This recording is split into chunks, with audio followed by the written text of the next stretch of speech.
Hello, Roftwood. It's me, Zombie GG, formerly with the late Roftwood Coordination Center, presenting you with my 36 RCC Fireside Chat. Today is March 15th, 2020, and this episode is part 2 of my November 24th, 2019 conversation with an officer and longtime member of the Soldiers of Crossman Pro Survivor group, a fellow by the name of Clayton Carmine. Like his SOC comrades, Frank Burn and Millhouser, Clayton was a major player in the RCC's effort to keep Roftwood alive during the Ridleybank Resistance Front's devastating 2019 Halloween raid on Roftwood. Thanks for tuning in, and I hope you enjoy the show.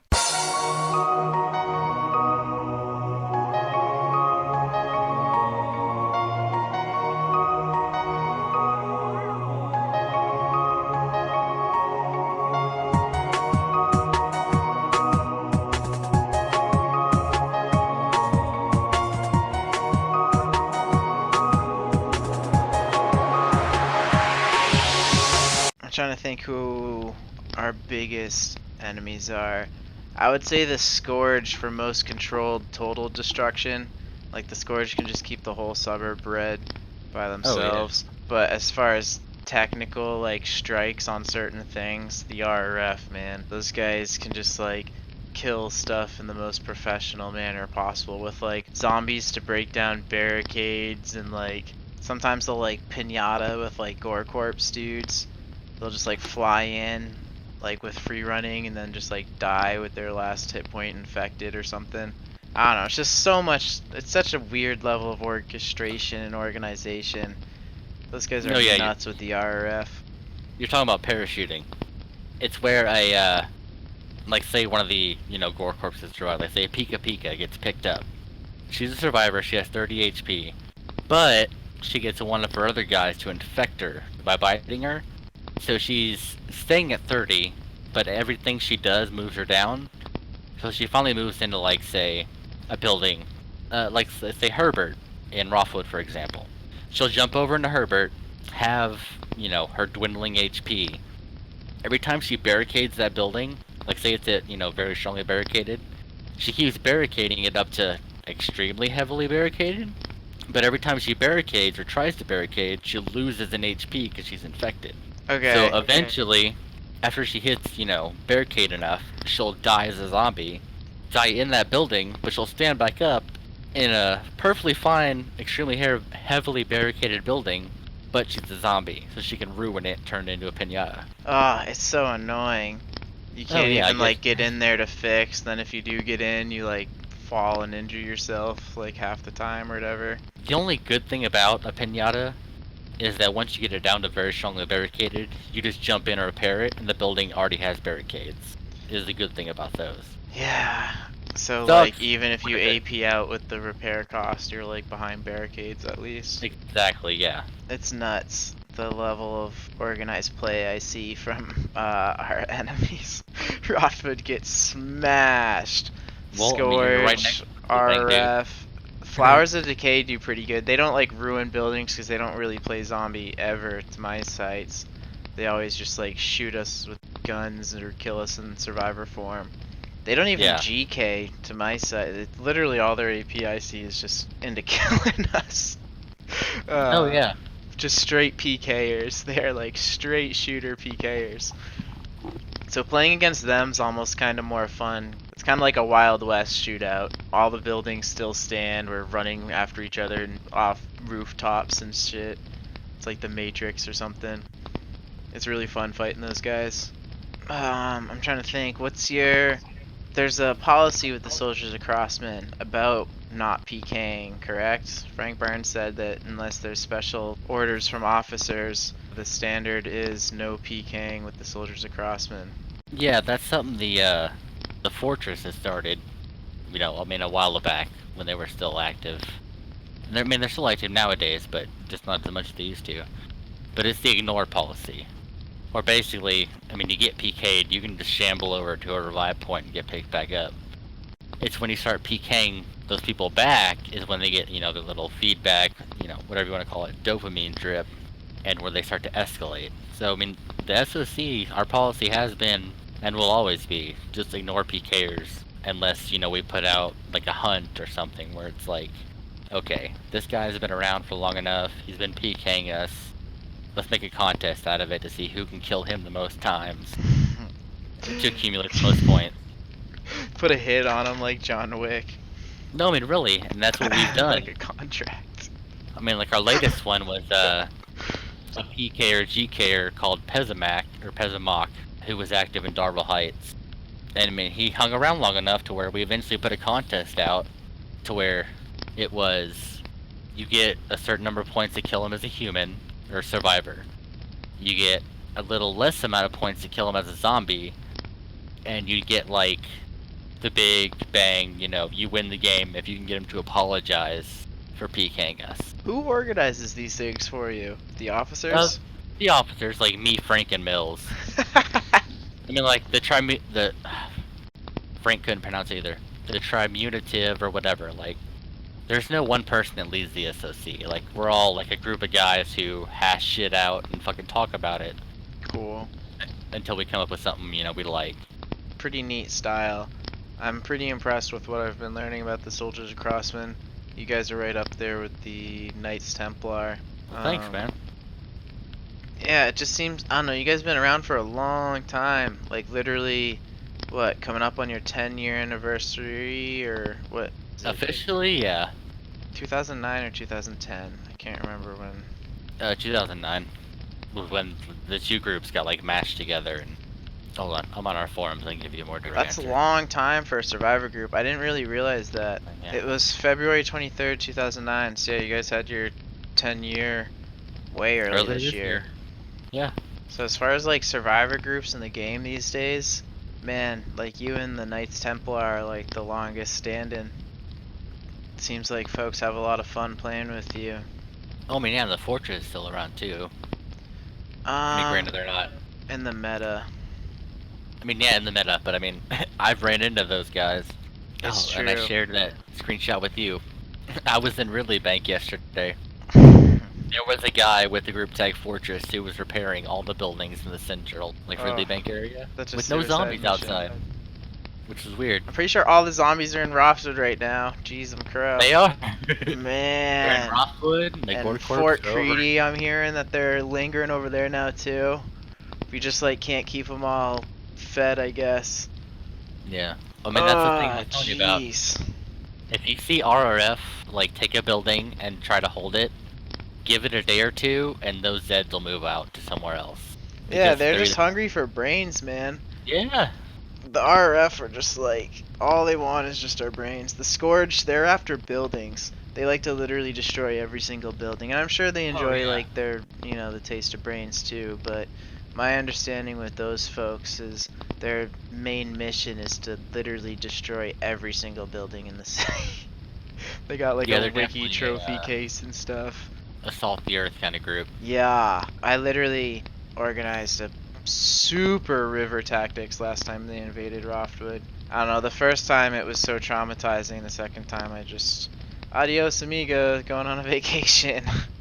See what this part of the city looks like for a little bit. But oh, yeah, I'm anxious to fight him. I want to round 3. Hello, Roftwood. I'm interrupting this conversation momentarily just because I find it hilarious that 11 days after this recording, Rotting Rita and her Scourge brought it to Roftwood hella hard on December 4th, 2019 for some very fierce and fun round 3 action. Now back to our regularly scheduled programming. We've been trying to fight the RRF since like freaking Halloween. They did a super strike on Halloween, and they've been here ever since. This new Ridleybank campaign, I see spray paint calling it.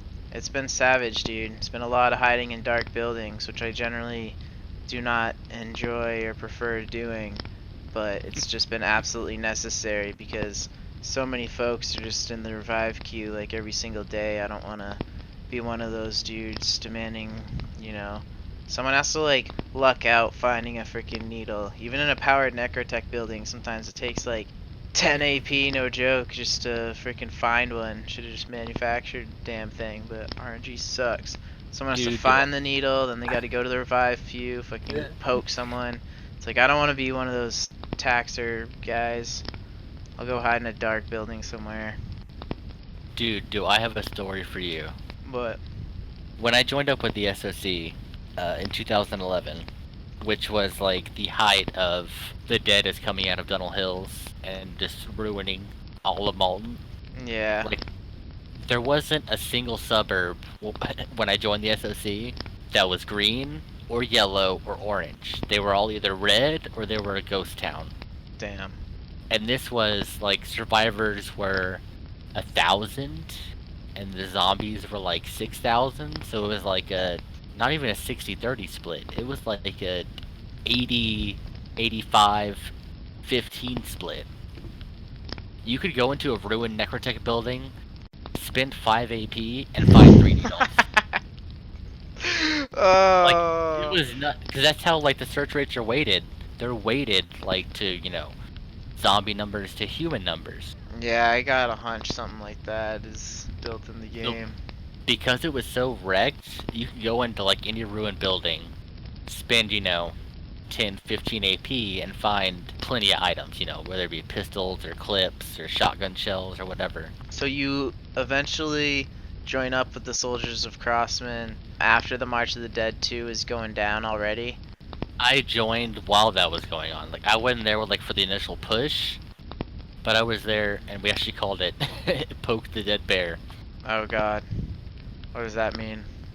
It was Dunnell Hills Police Department and the Army Control Corps had linked up with our officers and were like, hey, it's been a few years, let's go back into Dunnell Hills and retake it. And we held it for a week or so until the dead got all their alts and their zergs up. And I think at that point the dead numbered like 600 something people that had their tag on them. This was back when the Soldiers of Crossman numbered, you know, 40 or 50 people. 600 sounds like a lot of zombies. Is it pretty certain that these guys, the dead, are like zergs?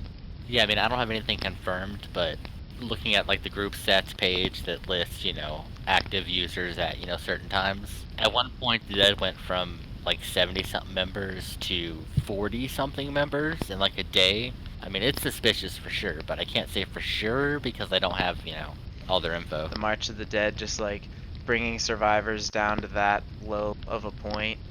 And then for groups to keep their morale, like the Soldiers of Crossman, you guys like suffered through that stuff together. Oh, and yeah, dude, that's one of our always big sticking points. And I'll send you a breakdown later if you want to, but it's like, here's the mission area, revive points are here, rendezvous points are here, here's the TRPs we need to hit, and then here's the other places we need to watch out for. Cool. Yeah, you just always like stay focused. I like what Frank said, how you guys are just like, the same reason why you don't PK is because you're just a pro survivor group. Say, you know, a Flowers of Decay member come by and fucking PK us while we're in Roftwood. Oh, okay, we're at Swansboro. Need a revive. It's nothing to us. That's a pretty cool attitude. I just like to give them a fight if it's Flowers of Decay, especially because I know that's their like game. They like to PK, so it's like, oh, you want to come to town and play a game or whatever. But yeah, but I mean, look at it this way: it takes more AP for them to kill you than it does for you to get a revive and stand up. I see. There's priorities for sure. Like we can't go chasing PKers when we're like when the freaking half the suburbs in ruins. Like, exactly. Priorities are, you know, get your toolbox and try to find fuel and generators and let's repair some of this stuff, kick the zombies out. But then once we can, like, I don't know, once buildings are able to stand up on their own for the most part, the local population's back in play, then we can start doing, like, our specialized missions or something where we, like, because you're right, it's expensive. It is so expensive to track down PKers. Yeah. That's kind of why it feels so good when you get one or something. I see where you're coming from though, and tactically as a strictly like pro survivor type focus, I can see where that's like a really good tactic. Everyone who plays pro survivor in Roftwood, you have to like make that decision. Like it just feels weird at first when you like finally fire your gun. Like you gotta like find guns in this game, and you gotta find ammo and load the ammo in the guns, and all that takes action points and stuff. Yeah. And like RNG, and then like you use that instead of on a zombie, like your super arch mortal enemy, you're using it on like another survivor. It's like, what am I doing? But man, I don't know. Once you make the switch, it's just like, little piece of you dies or something. It's like, fuck it, kill them all. Anyone who's bad, we're just gonna go after you. Yeah, I mean, to tie back into my previous history. The joke is, the first trigger pull is always the hardest, and then after that, it's a little bit easier. And then it starts getting fun, as twisted as that gets, or something. You know? You're like, hey, we got a flower hiding in this movie theater. Hey, there's a freaking breathing RF guy hanging out in this bank. And you just like light it up and stuff. And it feels good when you can just get revenge, I guess, as primal as that sounds. Urban Dead was created as a zombies versus survivors game. Until survivors realized, hey, it might be kind of fun to go shoot other survivors. It used to be there was like a rogues gallery, there was bounty hunting boards, like there was this whole like other like meta to the game about, hey, I'm gonna be a Zerg hunter. Let me go check, the Zerg boards, or let me go check the bounty hunting boards. And I have a list of people I can go hunt, but I just gotta find them. Wow. People are playing the game so many different ways. My thoughts is like, Kevin wouldn't have allowed survivors to attack other survivors if he didn't think it was like part of the Molten universe or the Urban Dead universe. No, exactly. It's like he added it, and then it's like to me it's like a simulator, and I feel like totally in a post-apocalyptic zombie world, there's gonna be humans killing other humans just as much as zombies killing humans and humans killing zombies and stuff. Exactly. It seems wicked realistic. That's a nice can of beans you have. Glad. That's my can of beans. It's reality, but in like a 2D, like, I don't know, like Zorg kind of fucking game. It's so funny how people just apply like creativity with like these weird different pseudo-psychological personality things. I don't know what I'm trying to say. I get you. People add so much weird flavor to the game. It's so simple with the 2D-ness, but the like human nature simulator part of it has a lot of truisms or whatever. And like you were saying with the Flowers of Decay, their whole thing, granted they're a PK group, but they go through the whole thing where we kill survivors because they hide inside barricaded buildings and they've grown weak from that. So we kill them so they realize that life is this whole other thing, and I'm sure you could bring like Audio Attack in here or something and talk to him about it. But yeah, they have that kind of that's their like shtick. They say they only go after the survivors that just hide in the green zones when there's like all this danger around and stuff and work to do in the city, and they're just hiding in their little green suburbia. Exactly. Another PK group I think is pretty funny is the March into the Sea group by Dr. Summeroff. That looked like a hilarious group. To my understanding, they sacrifice people to this great sea blob. Okay. Yeah. And they have these like crazy little RP text sessions before they like kill you, where it's like all about this giving offerings and stuff. I don't know. They have a very interesting creepy culture. When groups have narratives and groups have flavor and they just like add more dimension, even though the game's 2D, they're so good at their creativity that it like adds somehow like another dimension to the game. Okay, and this isn't similar to like the space goldfish or anything, right? What do you know about the space goldfish? The space goldfish were hanging out at one of the hotels inside Darvel Heights, and they didn't have like a weird stick to them. They didn't have anything else like that. It's just they were all tagged as the space goldfish or space goldfish. And they hung out in one of the buildings around Darvel. I'm looking at their page again. I remember, I think it was Lostfire or someone who brought up this group to me a bit ago. These guys just sound like some weird, creepy, like, cult. Yeah, and they just did their own thing, and that's all they did. Man. Children of the Blob. Yeah, March into the Sea looked like a show and a half. I would love... like, talent like that, I don't even mind getting, like, killed by... Like, the Flowers of Decay are pretty good at it. They, like, put on a pretty good show sometimes. I don't expect it all the time, but, like, once every 3 or 4 deaths, I can usually expect to have some kind of cool, like... I don't know, their stuff is always so, like, nihilistic or whatever. Nihilistic, yeah. Yeah, it's, like, all, like, dark, like, that's what it should be. Cynical. Like, a PKer comes to kill you, you're guaranteed, like, a speech or some, like, themed death, like, oh, the headless horseman's here, and then you get killed by, you know, a pumpkin. Yeah, it's like a theatrical kind of like Yeah. exit. I appreciate it. Those guys got class. I'm glad to call them an arch enemy of the RCC. But yeah, This march is the into the next sea. thing. It reminds me of the manhunt that was put around by Axe Hack. Axe Hack was his name because he used to be a member of the SOC.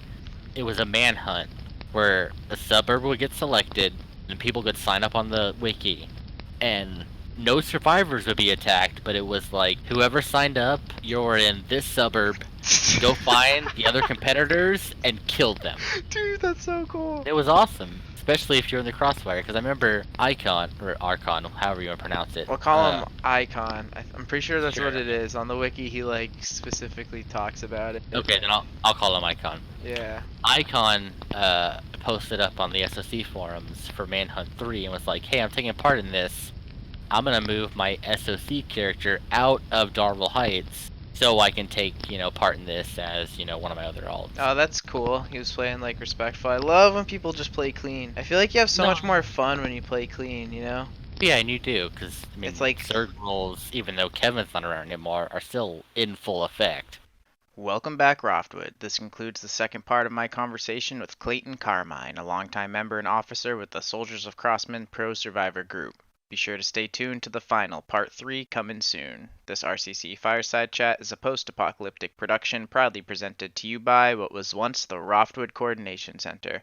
I'm Zombie GG, and Roftwood, as always, the pleasure's been mine.